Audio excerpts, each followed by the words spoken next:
Hello everyone. I thought it would be fun today to do a plant haul slash plant vlog. I'm in my parents' house right now. I've been with them for 2 months and their house is really close to my favorite plant store in the fucking world. It's my happy place, truly. So I've been going there pretty much every day since I've been here. I have therapy every day and I always go there either before or after therapy, sometimes both. So sometimes I go twice a day. They've been getting a lot of really cool plants. And right now, one of my coping skills is buying plants, which maybe isn't the most sustainable coping mechanism, but if it's self-harm or buy a plant, I think for now buying plants is okay. So that and coloring has helped a lot the past few weeks. I have a few that I brought from home and I might show some of them just for fun. Shall we begin? I think so. I think this is sort of Trandoscandia, also known as a wandering Jew, I believe. That's the common name. Again, it was just $2.99 and this guy's really happy. You can see he's growing a little fleur. And I liked his foliage. I thought he was cute and I knew he would bring me joy. Sorry, Squash is just gonna scream throughout this. She wants to go out of my room, but she's not allowed to, Squash. Come here. I bought him because I love plants that have velvet leaves. And that's what this guy has. And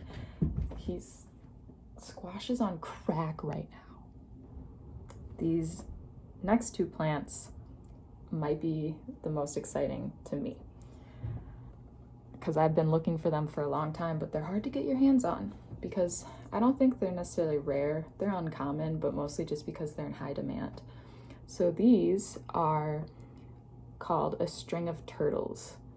And these plants are in such high demand because they're so easy to grow and they grow really, really fast. I paid $7 for each of these mini pots, which I know is crazy, okay, I know, but I think these are totally worth it because I've never been able to see these in person. So when I saw them, I was like, I'll pay anything, just give me these.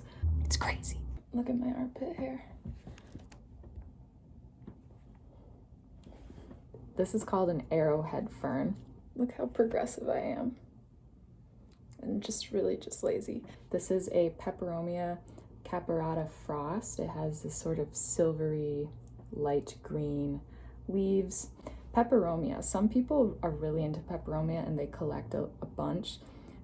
They don't require a lot. They hate to be overwatered. That's the one thing. If you overwater them, you're gonna kill it really quickly. The way I tell if it's thirsty, I call it the taco test. I didn't make that up, I saw that somewhere, but I squeeze the leaves because their leaves are thick and sort of succulent, so I squeeze them, and if they're pretty firm, then I know they're fine and they don't need to be watered. If their leaves are soft and can bend into like a taco shape, then I water them. There's another peperomia that I've acquired while I've been home. I got it at Lowe's, so it looks kind of rough, but I thought it was cute. It's a peperomia. It's a teardrop peperomia. It has light green leaves and then some of the leaves are slightly variegated, and variegation is when the plant is more than one color. Also acquired an uncommon peperomia. This is a watermelon peperomia and it's pretty obvious why it's called that. The leaves are striped like a watermelon and they get really big. This was kind of an expensive plant because like I said, they're hard to find. So when you see one, a lot of times you kind of have to just take what you can get. So I took it even though he's kind of beat up, but they're really easy. This is a Scindapsus pictus argyrius. I own multiples of this plant. Whenever I see them at a plant store, I always have to buy them because I just love them so much, and I just can't stop. I'm addicted, or you could say I'm a collector. whatever, that sounds nicer, doesn't it? So the lighter spots on their leaves are silver. They're kind of metallic. So in the sunlight, they shimmer a little bit. Next, I thought I would do my prayer plants. So prayer plants have the most beautiful foliage. Probably just objectively, like this plant looks fake. I'll insert a close-up so you can see the cells in its leaves. But they always look like paintings to me. It's called a Calathea macoiana.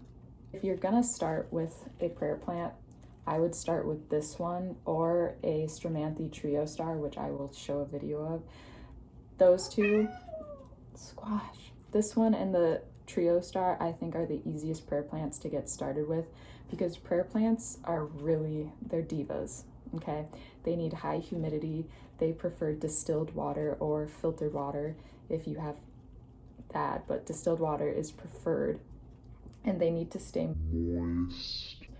If they get too much sun, they'll die. If you don't water them enough, they'll die. If they don't have enough humidity, they'll fucking die. But in my experience, I've killed a lot of prayer plants because they're high maintenance, okay? At night, or if they're really dry, their leaves will stick straight up to preserve their humidity.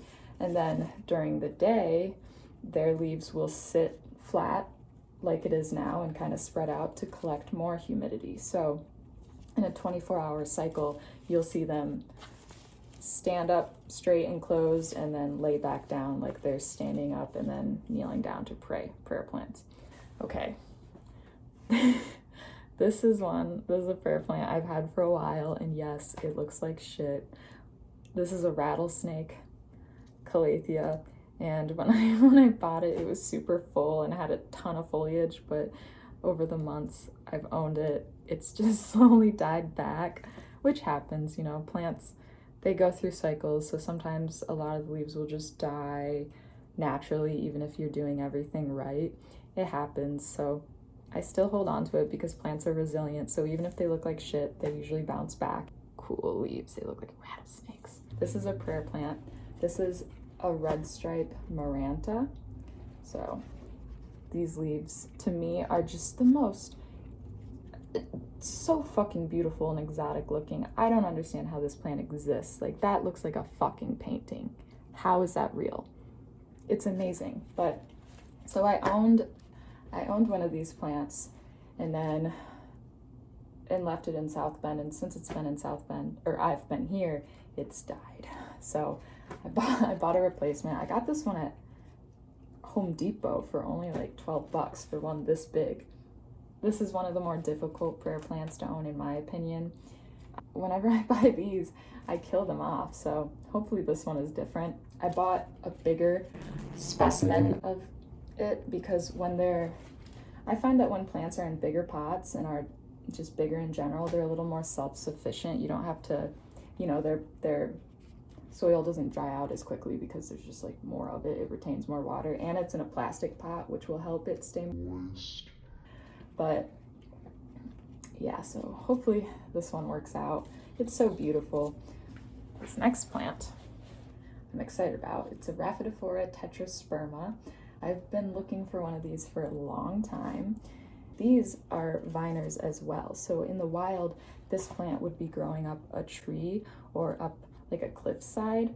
I love plants with really big leaves. I'm a foliage person. Some people are flower people. I'm a foliage people.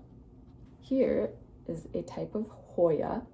This is a HOYA carnosa crimson queen. It's called that because the new foliage comes in this kind of red pink color, and then throughout the leaf's life cycle, the variegation pushes to the edge of the leaves, so it looks like it's kind of wearing a little crown. Some people are HOYA heads. This little stem that's going straight up is called a peduncle. This is where the new leaves and where the flowers would grow. Oh yeah, here's a sad cactus. So this, it'll be kind of hard to see, is a piper. Turns out there's a learning curve with this plant.